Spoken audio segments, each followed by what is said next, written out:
আপনাদের সবাইকে স্বাগত জানাই। আজ আমরা আপনাদের সামনে তুলে ধরব জলপাইগুড়ি জেলার ঐতিহাসিক ধলাবাড়ি মসজিদের পুরনো ইতিহাস এবং বর্তমান অবস্থার এক চিত্র।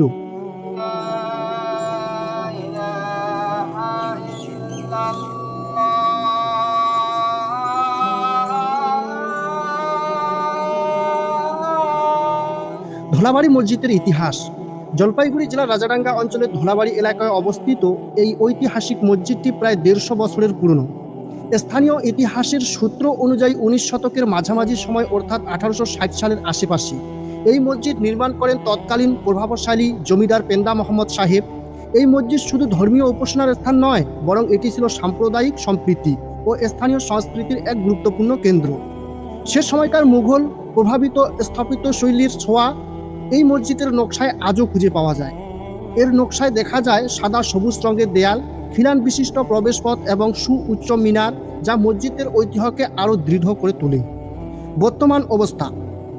সম্প্রসারণ কাজ। বর্তমানে মসজিদের চারপাশে বেশ কিছু নতুন নির্মাণ কাজ চলমান। বিশেষ করে মূল ভবনের সামনের অংশে আধা নির্মিত কংক্রিটের পিলার দেখা যাচ্ছে, যা ইঙ্গিত দেয় যে মসজিদের সম্প্রসারণ বা সংস্কার কাজ চলছে।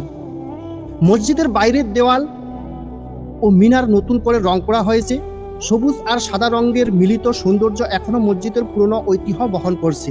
ভেতরের দিকেও মূল নকশা বজায় রয়েছে, যদিও কিছু জায়গায় পুরনো দেওয়ালে ক্ষয় লক্ষ্য করা গেছে। সবচেয়ে বড় দিক হলো এই মসজিদে এখনো নিয়মিত নামাজ আদায় হচ্ছে। নামাজের সময় মুসল্লিদের ভিড় চোখে পড়ার মতো।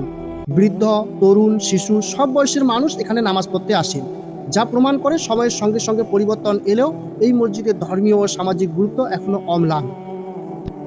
সংস্কার কাজ সম্পন্ন হলে মসজিদটির ঐতিহ্য আরও জ্বলজ্বল করে উঠবে। তবে স্থানীয় মানুষের দাবি যেন নতুন নির্মাণের সময় পুরনো স্থাপত্যের সৌন্দর্য ও ঐতিহাসিক গুরুত্ব অক্ষুণ্ণ থাকে। এটি শুধু একটি ধর্মীয় স্থাপনা নয়, বরং ধলাবাড়ি এলাকার গর্ব, জলপাইগুড়ি জেলার এক জীবন্ত ইতিহাস। এই ছিল ধলাবাড়ি মসজিদের অতীত এবং বর্তমানের এক সংক্ষিপ্ত চিত্র। আপনারা দেখতেছেন এমএস নিউজ ইন্ডিয়া।